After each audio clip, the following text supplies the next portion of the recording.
जय हिंद साथियों, आपका हमारा चैनल ड्रीम तक पे स्वागत है। आज के इस सेशन में हम practice set Bihar civil court का क्लर्क, कोर्ट रीडर, स्टेनो और प्यून के लिए करेंगे। ठीक है, यह आपका इंग्लिश सेक्शन है। सभी पोस्ट के लिए इंग्लिश ज़रूरी है। तो आइए चलते हैं बिना किसी देरी के।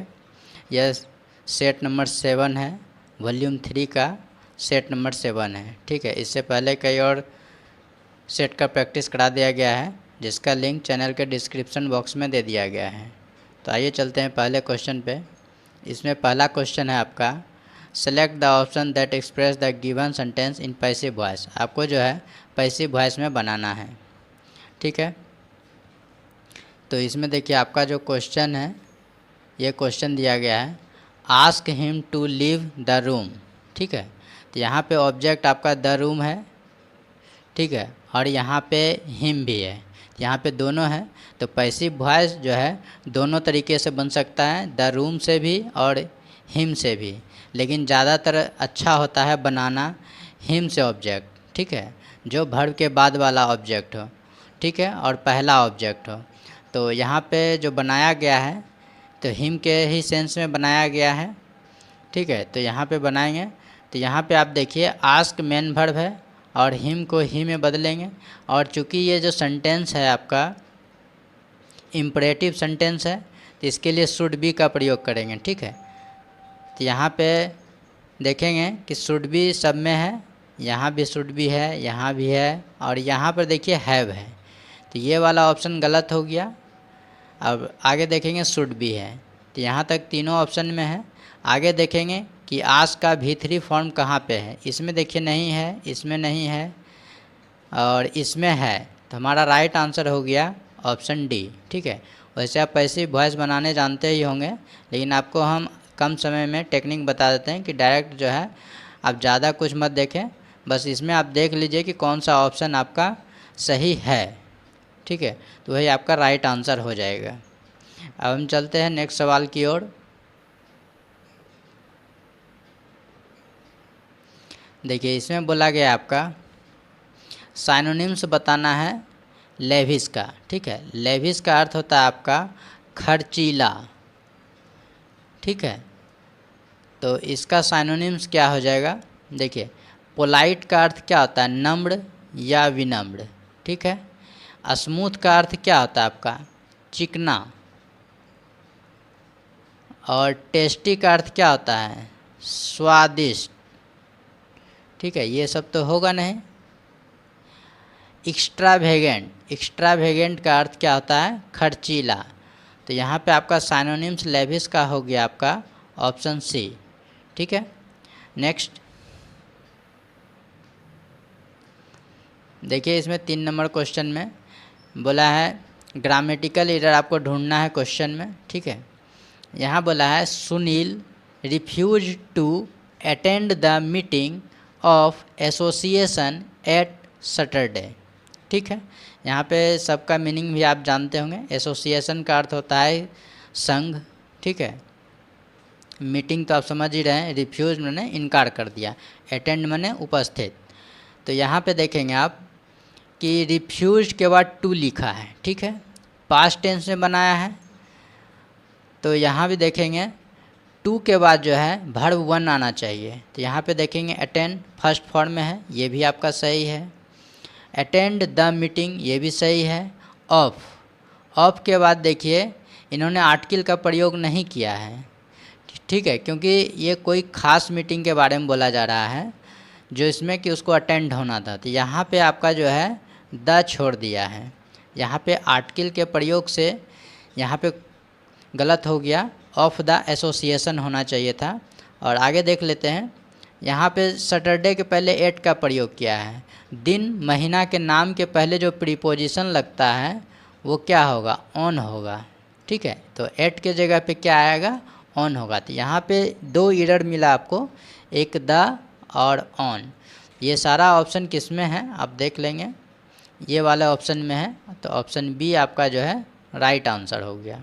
ठीक है, यदि आपको किसी तरह का प्रॉब्लम होता है तो आप कमेंट कर सकते हैं। ठीक है, हम उसको अगले वीडियो में वो चीज़ें आपको समझा देंगे। चलते हैं नेक्स्ट सवाल की ओर। देखिए इसमें बोला गया आपका 1 वर्ड आपको बताना है, ठीक है। बोला है ईजिली हर्ट इमोशनली, ठीक है, आसानी से संवेदनशील हो जाना, ठीक है। तो इसमें कौन सा आंसर होगा राइट?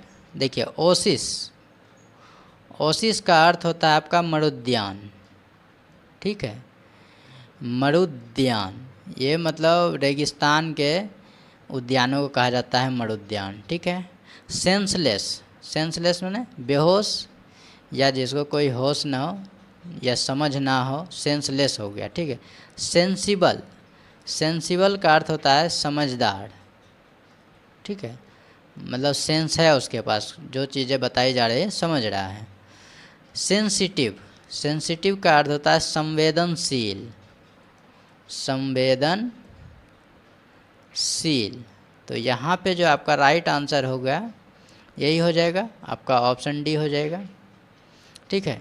दोस्तों यदि आपको वीडियो अच्छा लगता है तो चैनल को ज़रूर सब्सक्राइब कर दें और लाइक बटन दबा दें, ठीक है। अब चलते हैं नेक्स्ट क्वेश्चन में। देखिए इसमें क्या बोला गया है, फिलर दिया गया है, खाली स्थान भरना है। बोला है the latest blank I have bought is a dishwasher, कि इसने जो है डिश वाशर ख़रीदा। तो डिश वाशर को जो हम किस तरह का उपकरण बोलते हैं, देखिए इम्प्लीमेंट, एपर्चर्स, टूल, गैजेट, ये 4 ऑप्शन है। 4 ऑप्शन में आपको हम सारे ऑप्शन के बारे में समझा देते हैं कि चारों ऑप्शन का क्या अर्थ है। सभी जो है गैजेट का ही नाम है, मतलब सामान का ही नाम है जो हम लोग उपकरण यूज करते हैं, लेकिन सबका प्रयोग अलग अलग तरीके का है, ठीक है, सबका यूज भी अलग तरीके का है। तो हम सब के बारे में जानेंगे। पहले समझते हैं इम्प्लीमेंट का क्या अर्थ है, ठीक है। इम्प्लीमेंट का अर्थ होता है लागू करना, एक मीनिंग। दूसरा होता है उपकरण, इसका हिंदी और क्या होता है दूसरा, उपकरण, ठीक है, जिसको कि अप्लायंस भी कहते हैं, ठीक है। एपर्चर्स, ये सब एपर्चर्स का भी अर्थ होता है उपकरण, लेकिन एपर्चर्स कहने का मतलब है कि प्रयोगशाला में जो उपकरण यूज होता है उसको हम कहेंगे एपर्चर्स, ठीक है। प्रयोगशाला में यूज होने वाले उपकरण को हम क्या कहेंगे, एपर्चर्स, ठीक है। और इम्प्लीमेंट तो आप समझ रहे हैं, लागू करना कोई भी नियम कानून वगैरह, या फिर उपकरण है तो ये कोई भी उपकरण हो सकता है, ठीक है।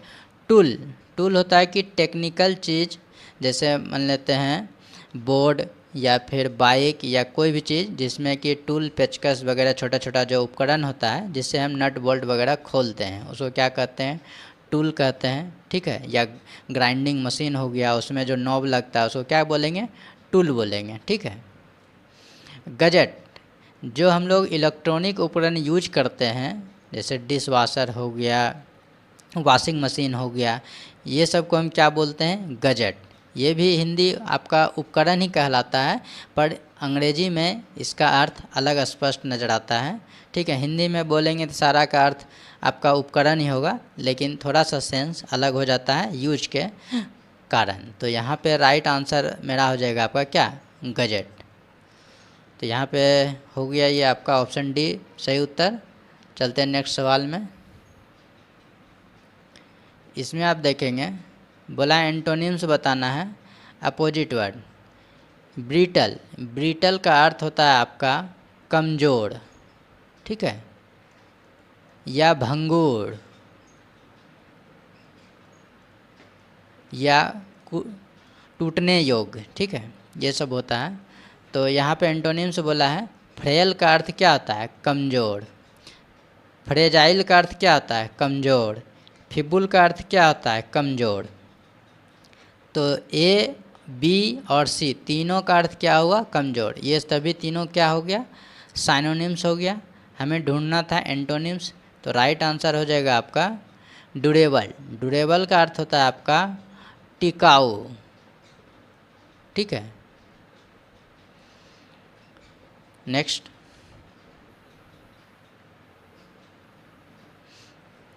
देखिए 7 नंबर सवाल में क्या बोला है, वन वर्ड बताना है।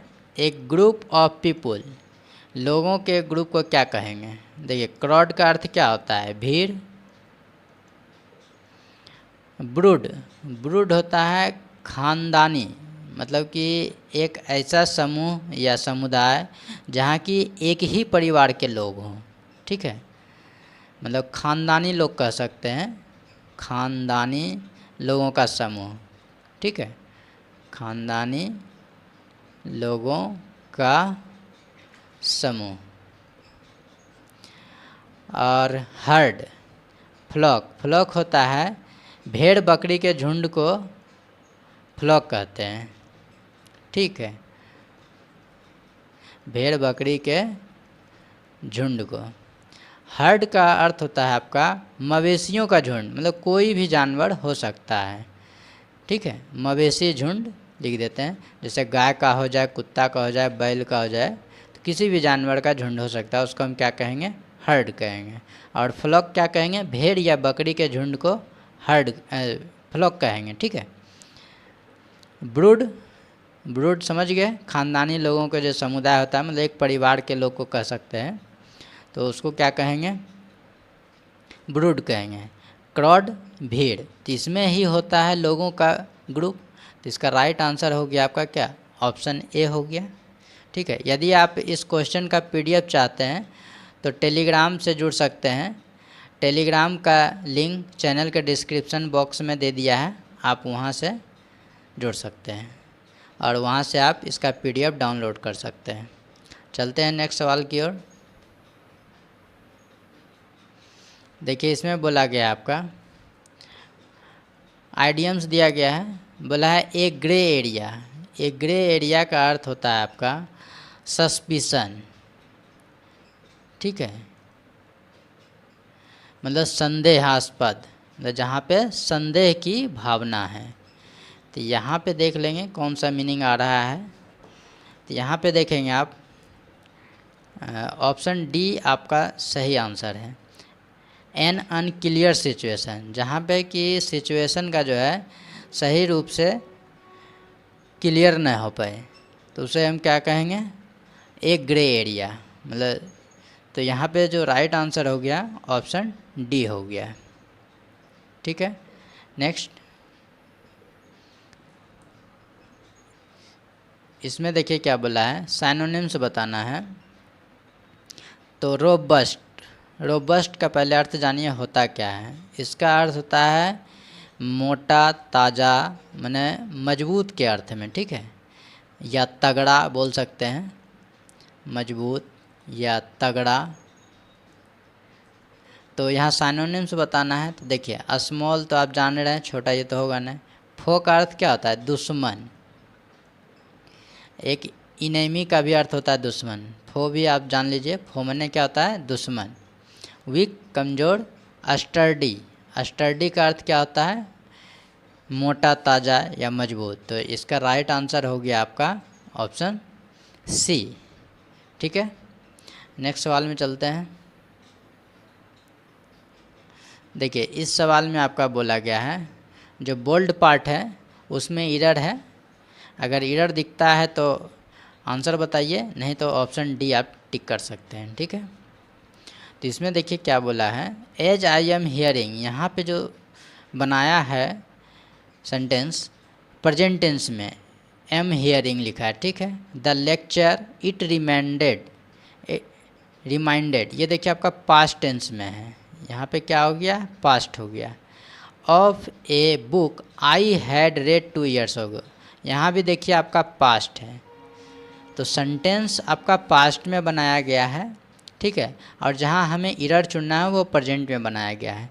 तो जब सेंटेंस पास्ट में हो तो टोटल पार्ट जो है पास्ट में ही होगा, मतलब पूरा का पूरा सेंटेंस पास्ट टेंस में ही जाएगा, ठीक है। तो यहाँ पे पास्ट टेंस वाला ऑप्शन ढूंढेंगे कि कौन सा पास्ट टेंस वाला है। यहाँ पे देखें ये वाला पास्ट टेंस में है, एज आई हैव हियर्ड ये तो पास्ट टेंस में है नहीं, प्रेजेंट टेंस में है, ठीक है। और व्हेन आई हियर ये भी आपका प्रेजेंट टेंस में है। तो यहाँ पर जो एरर हुआ आई एम हियरिंग के स्थान पर एज आई हियर्ड होगा, जैसे मैंने सुना था। ठीक है, क्योंकि ये पास्ट टेंस में बोला जा रहा है, तो यहाँ पे राइट आंसर क्या हो जाएगा, ऑप्शन ए हो जाएगा। और एक बात आपको हम याद रखने के लिए बता देते हैं कि जैसे मान लेते हैं यहाँ पे एगो दिया है, इसी तरह से कुछ कुछ वर्ड है, अगर क्वेश्चन में मिले तो डायरेक्ट आपको समझ आना है कि सेंटेंस पास्ट में ही होगा, ज़्यादा आपको पढ़ने की आवश्यकता नहीं है। पढ़ेंगे तब, जैसे ये सब जो है कैचिंग वर्ड ना मिले। जैसे देखिए आपका यस्टरडे हो गया, ठीक है, प्रीवियस डे हो गया, एगो हो गया, ये सब जब वर्ड आएगा तो आप समझ जाइएगा कि ये पास्ट टेंस की बात कर रहा है, तो सेंटेंस हमारा पास्ट टेंस में होगा। ठीक है, अब चलते हैं नेक्स्ट सवाल में। चलिए यहाँ देखेंगे आप 11 नंबर सवाल में एंटोनिम्स बोला गया है ट्रैंक्विल। ट्रैंक्विल का अर्थ होता है आपका शांति, ठीक है, या शांत। तो यहाँ पे आपका एंटोनिम्स क्या हो जाएगा, सबका मीनिंग जान लेंगे, सबका मीनिंग जानेंगे तो आपका सही क्लियर हो पाएगा। पहले आप देखेंगे कि सिनफुल दिया है। सिनफुल, सिनफुल का अर्थ होता है आपका पापी। क्या होता है अर्थ, पापी। तो ये तो आपका होगा नहीं। इरेंट, इरेंट का अर्थ होता है भटकने वाला या घूमने वाला, ठीक है। सबका हिंदी आप लिखते जाएंगे, सारा मीनिंग इम्पोर्टेंट है, ठीक है। मोरल, मोरल का अर्थ होता है आपका नैतिक। क्या होता है आपका, नैतिक। टर्बुलेंट, टर्बुलेंट का अर्थ होता है उपद्रवी या उथल पुथल। तो यहाँ पे आप जब टर्बुलेंट ट्रैंक्विल का एंटोनिम्स बताएंगे तो क्या हो जाएगा, टर्बुलेंट हो जाएगा सही मीनिंग। तो इसका राइट आंसर हो जाएगा क्या, आपका ऑप्शन डी हो जाएगा। ठीक है, चलते हैं नेक्स्ट सवाल की ओर। इसमें देखिए बोला गया आपका करेक्टली स्पेल्ड वर्ड आपको बताना है इंस्टीट्यूट। इंस्टीट्यूट का सही स्पेलिंग कहाँ लिखा है। देखिए आपका ये वाला मीनिंग सही लिखा है, INSTITUTE, इंस्टीट्यूट माने संस्था, ठीक है। बाकी सारा मीनिंग गलत है। नेक्स्ट,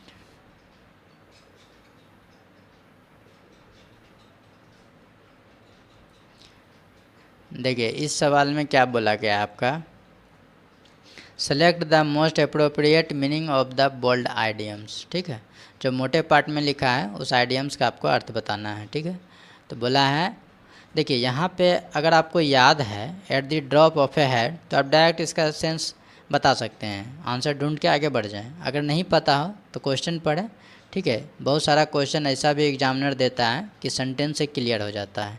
देखिए यहाँ क्या बोला गया है, when those thugs come near you. ठीक है, ये आपका ठग है, प्लुरल में लिखा है, ठीक है। ठग तो समझते हैं जो चीट करता है, कि जब वे सभी ठग उसके नज़दीक आए, तुम्हारे नज़दीक आए, ठीक है। Run at the drop of a head, दौड़ो at the drop of a head, मतलब बिना देर किए, जितना जल्द हो सके ठग आए तो भाग जाओ। तो ये आप यहाँ पे यही ये कह रहा है, जितना जल्द हो सके। Eight the drop of a head मतलब जितना जल्द हो सके, मतलब कि बिना देर किए, मतलब क्विकली। इसका अर्थ क्या हो गया, QUICKLY, क्विकली, ठीक है, मतलब बिना देर किए। तो यहाँ पे आप देखेंगे कौन सा ऑप्शन में आ रहा है, ऑप्शन सी सही हो जाएगा, विदाउट डिले। तो यहाँ पे eight the drop of A hat का सही मीनिंग क्या हो गया, विदाउट डिले। चलते हैं हम नेक्स्ट सवाल में। दोस्तों आप वीडियो को ज़रूर लाइक और सब्सक्राइब करें। अगर आप इतना काम करते हैं तो हम आपके लिए कंटेंट लेकर आएंगे, क्योंकि आप तो एग्ज़ाम में सेलेक्ट होकर नौकरी पा लेंगे, लेकिन हमें क्या मिलेगा आपसे। बस आप थोड़ा सब्सक्राइब कर दीजिए और लाइक कर दीजिए, ताकि मेरा मनोबल बना रहे। हम जो लोगों के लिए भलाई का काम कर रहे हैं वो और लोगों तक पहुंचता रहे। तो यहाँ पे देखेंगे एक इम्प्रूवमेंट सेंटेंस है, इसमें क्या बोला है देखिए ध्यान से। बोला द कोर्सेस, यहाँ देखिए प्लूरल वर्ड है, प्रोवाइडेड बाय द, तो यहाँ तक तो सही है, बाय द ट्रेनिंग तक। आगे देखेंगे इंस्टीट्यूट, यहाँ तक तो ठीक है। वेयर, अब यहाँ पर देखिए हेल्पिंग वर्ब है। अब इसको पहचानना है कि जो शुरुआत से हम किए थे वहाँ के अनुसार से क्या ये वेयर सही दिया है या गलत दिया है। तो यहाँ पे जो सब्जेक्ट हमारा क्या है, द कोर्सेस है, ठीक है। तो ये आपका क्या है, प्लूरल सब्जेक्ट है, तो यहाँ पर प्लूरल ही आना चाहिए। तो बिल्कुल सही है, यहाँ भी प्लूरल दिया है। और यहाँ पे आप प्रोवाइडेड देखे थे V3 फॉर्म में, तो इसके आगे भी देखिए बाय लगाया, मतलब पैसिव बनाया है, तो यहाँ भी सही था, यहाँ भी सही। और इसके अनुसार से आपका ये भी सही, मतलब वेयर भी सही। अब आगे देखेंगे मोर देन इनफ, पर्याप्त से ज़्यादा, ये भी बात सही है कि जो ट्रेनिंग क्या बोला है, ट्रेनिंग इंस्टीट्यूट के द्वारा जो कोर्स मुहैया कराया गया था वो क्या था, पर्याप्त से ज़्यादा था। एकदम बिल्कुल सही सेंटेंस है, कहीं कोई एरर नहीं है। तो ये सेंटेंस आपका बिल्कुल नो एरर वाला केस है। तो राइट आंसर है आपका ऑप्शन डी, ठीक है। तो इस तरह के सवाल को आप ध्यान से पढ़िए, ठीक है, और उसमें सारे चीज़ों को रिलेट करिए कि आप जहाँ से स्टार्ट कर रहे हैं उसके अनुसार से आगे का फॉर्मेट सही रूप से जा रहा है या नहीं। जैसे आपको लगता है डाउट है, समझिए कि वहाँ पे वो गलती किया है, ठीक है। अब चलते हैं नेक्स्ट सवाल में। तो सिविल कोर्ट में इसी सब टाइप का सवाल रहेगा, ठीक है। आप अगर तैयारी कर लेते हैं, जितना हम सेट प्रैक्टिस आपको दिए हैं उतना में आप जो है अच्छा क्वेश्चन हल कर पाएंगे और आप सिलेक्शन भी अच्छे नंबर से ले पाएंगे, ठीक है। तो आप रेगुलर प्रैक्टिस करते रहिए और प्रीवियस वीडियो भी देखते रहिए, ठीक है, ताकि आपका जो भी तैयारी है वो कंटिन्यू रहे। क्योंकि कहा जाता है ना, बहता पानी कभी गंदा नहीं होता, अगर गंदा भी होता है तो वो साफ़ हो जाता है। इसलिए आपको प्रैक्टिस करते रहना है, ठीक है। जो भी चीज़ें हैं वो आपको आ रहा है, सही है, लेकिन उस चीज़ों में अगर काफ़ी शुद्धता चाहते हैं, काफ़ी टाइमलेस चाहते हैं कि बहुत ही कम समय में उस चीज़ को बना पाएँ, तो आपको प्रैक्टिस करते ही रहना पड़ेगा। हर दिन 1-2 सेट बनाते ही रहना होगा, उससे आपका माइंड भी रोटेट होगा, क्वेश्चन भी रिपीट होगा, तो आप उन चीज़ों को एक बार से ज़्यादा अच्छी बार समझ पाएंगे। चलिए यहाँ पे आप देखिए आइडियम्स दिया है, बोला to walk the tightrope. यहाँ पे देखिए इसी आइडियम में इसका अर्थ भी छिपा है, इसको रटने की आवश्यकता नहीं है। देखिए वॉक टहलना, टाइट रोप। अब बाज़ार हाट में आप देखे होंगे कभी कभी एक बच्चा या 10-12 साल का या बड़े लोगों भी करता है, यहाँ पे 2 रस्सी बांध देता है यहाँ कील में जिसको, और यहाँ पे 2 बांस गड़ देता है और ये टाइट रस्सी बांध देता है। और यहाँ पे एक बच्चा को देखेंगे पैदल चलता है रस्सी पर, एक लाठी के सहारे, ठीक है। तो समझिए यही चीज़ कहा गया है, टाइट रोप पर टहलना है। तो यहाँ पे क्या है, कब आप टहल पाएंगे सही से, जब आप बहुत केयरफुल्ली रहेंगे, माने सतर्क रहेंगे, थोड़ा सा भी ध्यान नहीं देंगे तो आप गिर जाएंगे। तो यहाँ पे राइट आंसर क्या हो जाएगा, बी वेरी कॉशियस, माने आपको बहुत ही सतर्क रहना है। तो यहाँ जो फ्रेज दिया गया है आइडियम्स का अर्थ क्या होगा, बहुत ही सतर्क, ठीक है। नेक्स्ट चलिए इसमें आप देखिए खाली स्थान भरना है, क्या बोला है, इफ़ सी लाइक्स समथिंग, ठीक है, सी विल। देखिए एक चीज़ आपको हम समझा देते हैं, यहाँ पे देखिए लाइक्स लिखा है और यहाँ सी विल दिया है। तो याद रखिएगा कि जब 2 सेंटेंस दिया हो और फ्यूचर की बात करें तो पहला सेंटेंस आपका जो है प्रेजेंट इंडिफिनिट में बनता है और दूसरा सेंटेंस जो है फ्यूचर इंडिफिनिट में बनता है, ठीक है। ये कॉमन एरर में आपको काम आएगा, इसलिए हम बता दिए। इसीलिए यहाँ देखिए क्वेश्चन में पहला सेंटेंस में मतलब जो कंडीशनल सेंटेंस है उसमें लाइक्स का प्रयोग किया है और इधर आपको जो है फ्यूचर में बनाया है, ठीक है।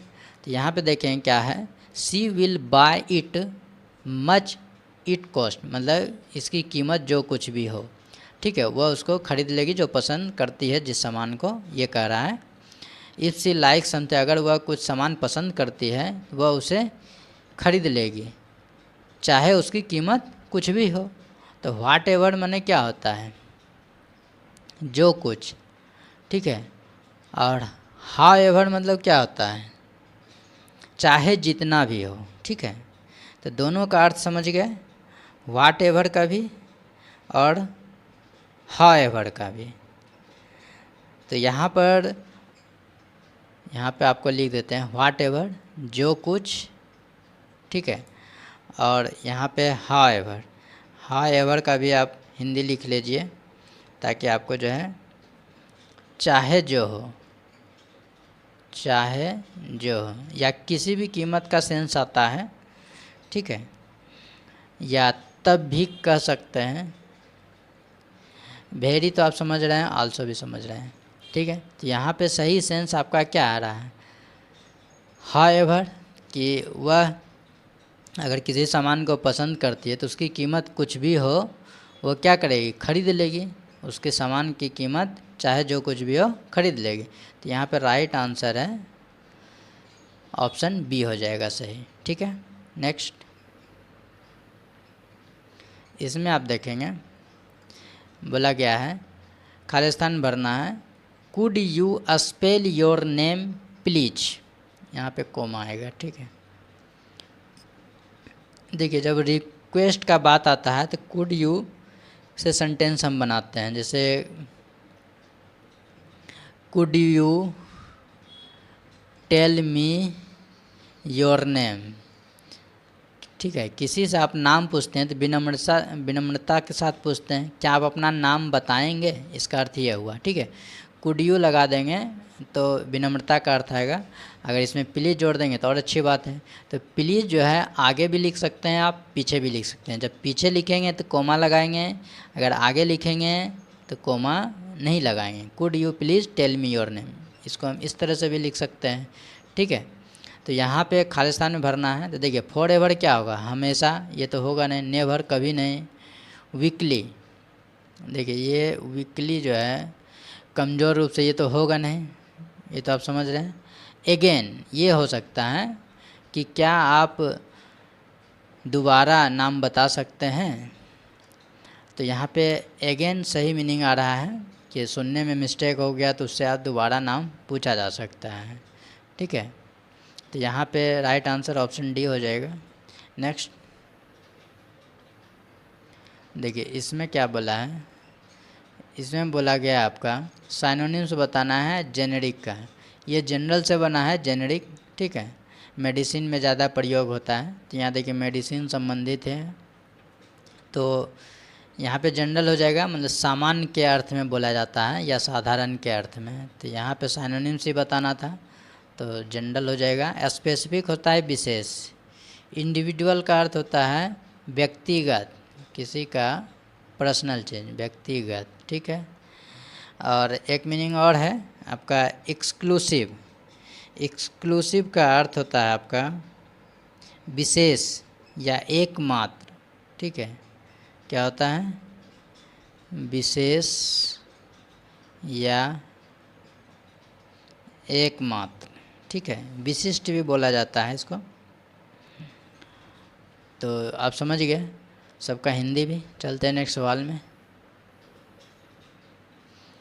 देखिए यहाँ पे बोला गया आपका साइनोनिम्स बताना है कैलस। कैलस का अर्थ होता है आपका निर्दयी, ठीक है, क्रूर जिसको कहते हैं।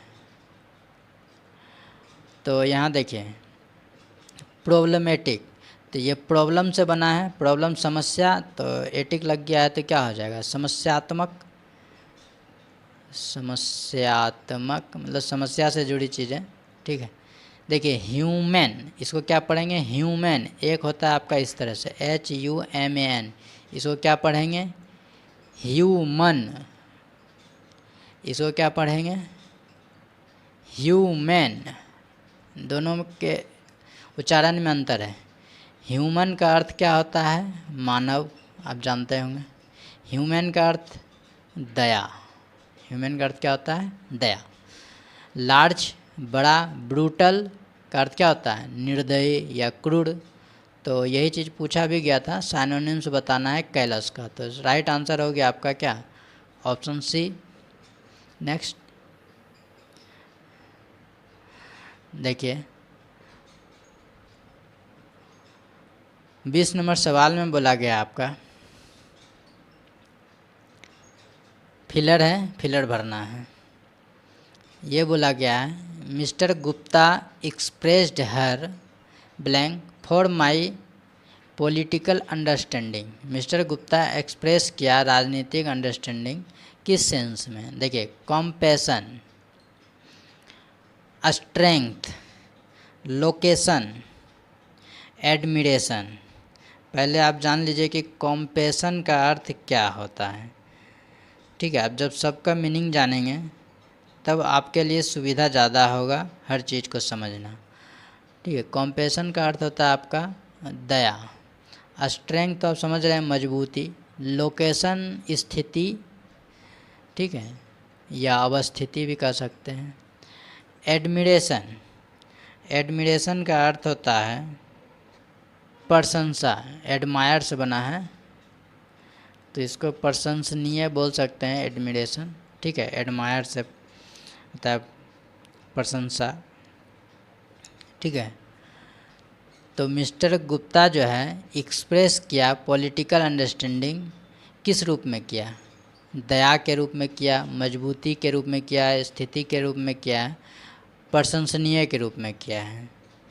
ठीक है, प्रशंसनीय का एक दूसरा अर्थ होता है विश्वसनीय भी। ठीक है, विश्वसनीय। तो यहाँ पे राइट आंसर विश्वसनीय के सेंस में सही आएगा कि जो उसका पॉलिटिकल अंडरस्टैंडिंग था वो जो है विश्वसनीय तौर पर एक्सप्रेस किया, उसको जितनी जानकारी थी वो अच्छे रूप में व्यक्त किया। ठीक है, तो इसका दो अर्थ होता है एडमिरेशन, प्रशंसनीय कह सकते हैं, विश्वसनीय कह सकते हैं। ठीक है, मतलब ट्रुथ के रूप में। तो यहाँ पे सही आंसर हो गया आपका ऑप्शन डी। अगर इस सेट का पीडीएफ लेना चाहते हैं तो आप टेलीग्राम पे जाएंगे, वहाँ से आपको इसका पीडीएफ मिल जाएगा। तो आपसे अलविदा लेते हैं। ठीक है, अब आएंगे आपके पास नेक्स्ट सेट में, नेक्स्ट क्लास के वीडियो में। तब तक के लिए नमस्कार, जय हिंद।